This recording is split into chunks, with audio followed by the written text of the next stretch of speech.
السلام عليكم ورحمة الله وبركاته. اللهم صل على محمد. فيديو جديد. هنتكلم النهاردة عن موضوع جديد ومهم جدا، وغالبا ما بنمر بيه في مواقف كتير لينا جدا. بس قبل ما ابدأ الفيديو ما تنسوش تعملوا لايك وسبسكرايب علشان الكل يوصل له الفيديو ده. بنمر كتير في حياتنا في حاجات كتير، تغيرات بتكون جديدة علينا. اوقات بيكون محسوب لها وعاملين حسابها، واوقات بيكون مرة واحدة بنتفاجئ ان حصل تغير جديد في حياتنا. ممكن نكون محضرين له، ممكن نكون مستعدين له شوية، وممكن يحصل تغير مرة واحدة يكون احنا غير اتم استعداد بيه، ويمكن غير مرحبا بيه.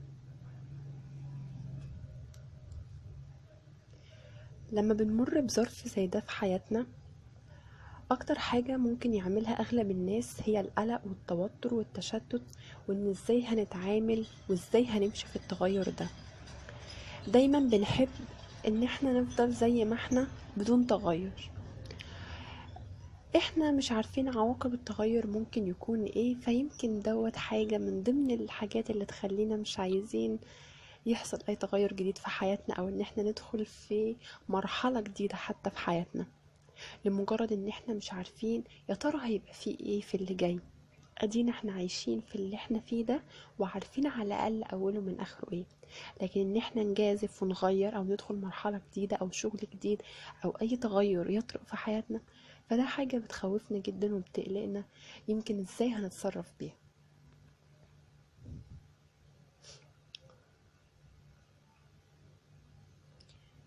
طيب، هو التغير دوت بيكون نابع من ايه؟ او سوري، القلق ده بيكون جاي بسبب ايه؟ ليه احنا بنقلق من كل حاجة جديدة تحصل في حياتنا؟ علشان احنا ما بنكونش ملمين باللي احنا ممكن نتصرف ازاي في الموقف ده او في المرحلة دي. احنا دلوقتي عايشين ومتأقلمين في حياتنا العادية لان احنا متأقلمين معاها وعارفين ازاي هنتصرف. لكن المرحلة الجديدة احنا مش عارفين هو احنا ازاي ممكن نتصرف فيها، او ازاي ممكن نسيطر او نتأقلم عليها. ده سبب الحاجة اللي بتنبع مننا القلق والتشتت والتوتر، وان احنا حاسين ان احنا تايهين جدا. طيب،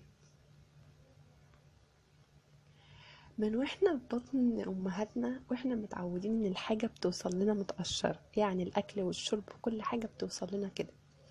دايما ساعيين الى الجهد الاقل، ساعيين ان ما نتعبش، ما نبذلش جهد ونتغير، ما نبذلش جهد في التغير الجديد. مش عايزين نخوض في علاقة او مرحلة خوف، يعني خوفا من ممكن ما نعرفش نتصرف. طب وبعدين هنفضل مأجلين كل تغير وتطور في حياتنا بسبب الخوف والقلق؟ ما هو احنا حياتنا مضطرين، ولازم هيجي يعدي علينا مواقف هيبقى هيلزم لها التغيير، هيلزم لها مرحلة جديدة هتدخل حياتنا. يعني مش هينفع ان احنا نستسلم للخوف والقلق اللي دايما احنا فيه، علشان اي حاجة نخوضها جديدة نبقى خايفين ومترددين مليون مرة علشان نعملها ولا لا، مليون مرة عشان نمشي فيها ولا لا. طيب، لازم نبقى مدركين أتم الإدراك إن إحنا لازم هنتحط في حاجات كتير هتتطلب التغيير ده. لازم نكون مستعدين دايما للتغير الجديد.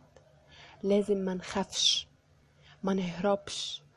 ممكن الحاجات اللي احنا بنهرب منها ديت وتكون تغيير أو حاجة جديدة في حياتنا، ممكن تكون هي النقلة الجميلة اللي هتبقى في حياتنا.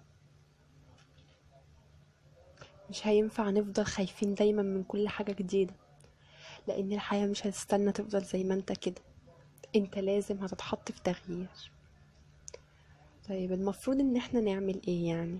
ما احنا بنخاف وبنقلق، ودي حاجة جوانا، خايفين نخوض اي حاجة جديدة. يعني هنعمل ايه يعني؟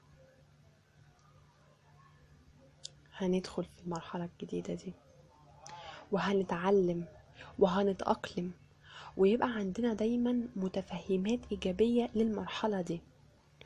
احنا لو قلنا ان احنا مش هننفع، فيها. انا مش عايزة اسمي بصراحة المرحلة بحاجة معينة، كمثلا كسفر، كدراسة جديدة او حاجة جديدة او مشروع او شغل او جواز او خلفة. يعني انا مش عايزة اسمي حاجة معينة، لان كل واحد ياخدها على حسب المرحلة الجديدة اللي هو فيها. ولكن كل مرحلة بقى اللي بنتحط فيها ديت بنبقى الخوف سببه ان احنا ازاي نتعامل. طيب هنتعامل ازاي؟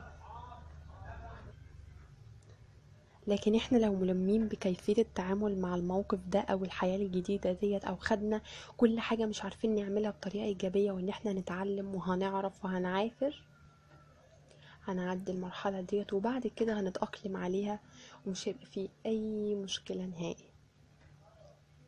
مشكلتنا ان احنا مش عايزين نتعب نفسنا، عايزين الحاجة متقشرة كده وجاهزة زي ما كنا في بطنها أمنا.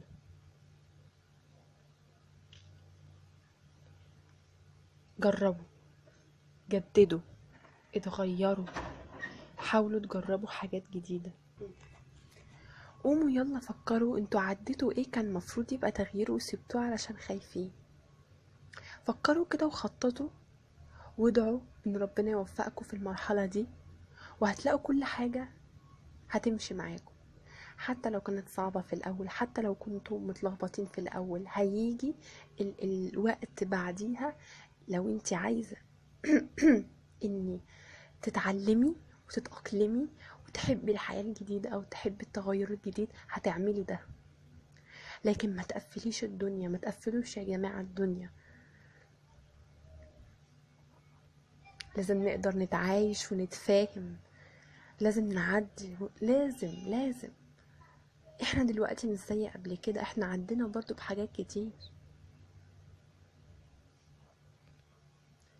اهم حاجة بس علشان ما تستغربوش اي مرحلة جديدة في حياتكم، انه تكونوا قبلها